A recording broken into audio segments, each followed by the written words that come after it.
This chapter is all about health and safety in the work environment.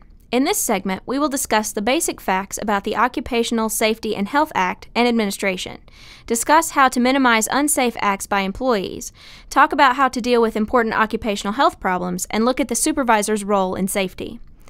The Occupational Safety and Health Act was passed in 1970 to preserve the nation's human resources by assuring as much as possible that every worker has a safe and healthy working condition. The Occupational Safety and Health Administration, or OSHA, held within the Department of Labor, administers the Act, sets and enforces the safety and health standards, and has inspectors working out of branch offices throughout the country to ensure compliance.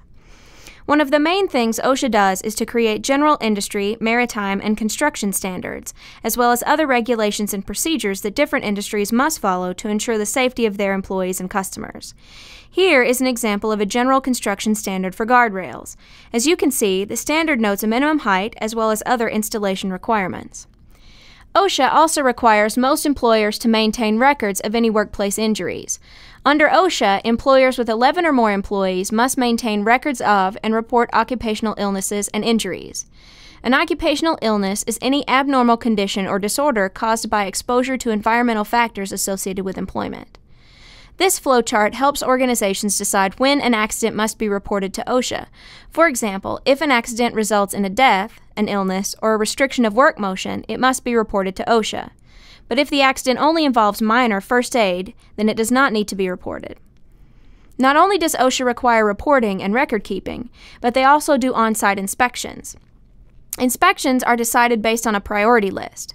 First on this list are the situations of imminent danger, and OSHA conducts an inspection within 24 hours for these situations.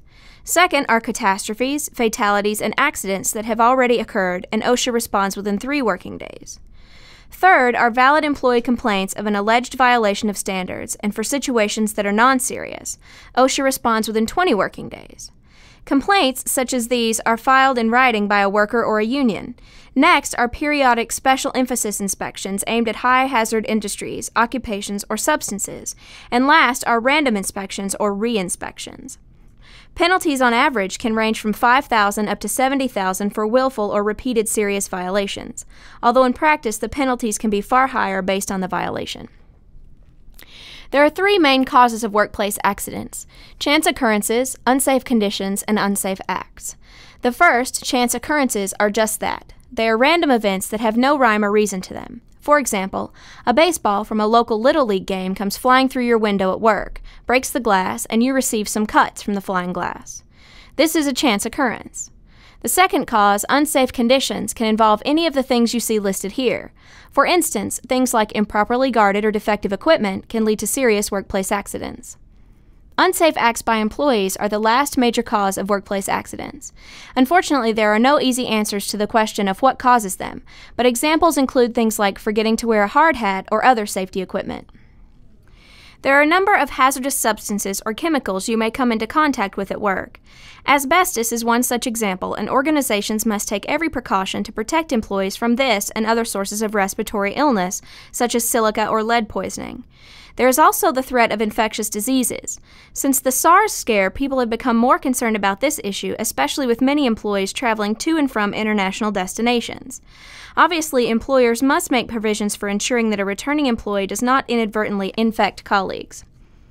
There are also a number of other issues employers need to be aware of in relation to health and safety, ranging from job stress to violence at work. Job stress can cause a number of problems at work, such as poor work performance and lower job satisfaction. Reducing job stress can range from getting more sleep and eating better to negotiating with your boss for realistic deadlines on important projects.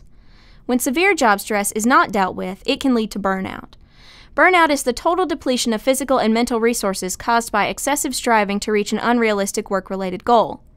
Some suggestions for alleviating burnout include getting away from it all periodically and reassessing your goals. A third issue concerns computer-related health problems such as eye strain, neck and back pain, or carpal tunnel syndrome. The National Institute for Occupational Safety and Health, or NIOSH, has several recommendations that organizations can implement to reduce computer-related problems and minimize employee concerns. AIDS is another issue we have discussed previously. While AIDS is definitely a workplace hazard employers need to be aware of, under ADA they cannot subject an employee with AIDS to discriminatory treatment. Workplace smoking is becoming an area of serious concern for employees and employers. Smokers have significantly greater risk of occupational accidents and higher absenteeism rates than non-smokers. They also increase the cost of health and fire insurance. In response to this, many organizations are starting smoking cessation programs or even going so far as refusing to hire smokers. Violence at work is the last issue we will discuss here. In the last few decades, organizations have seen a dramatic increase in the number of violent incidents occurring on the job. From the highly publicized office shootings to the lesser discussed issue of workplace robbery, organizations need to do their best to reduce violence at work. There are a number of steps companies can take to better prepare or protect their employees, such as improving their employee screening process to make sure that they are not hiring anyone with a past history of aggressive behavior, and providing employees with conflict resolution training. In the end, there is no better deterrent to employee violence than having a basic security plan.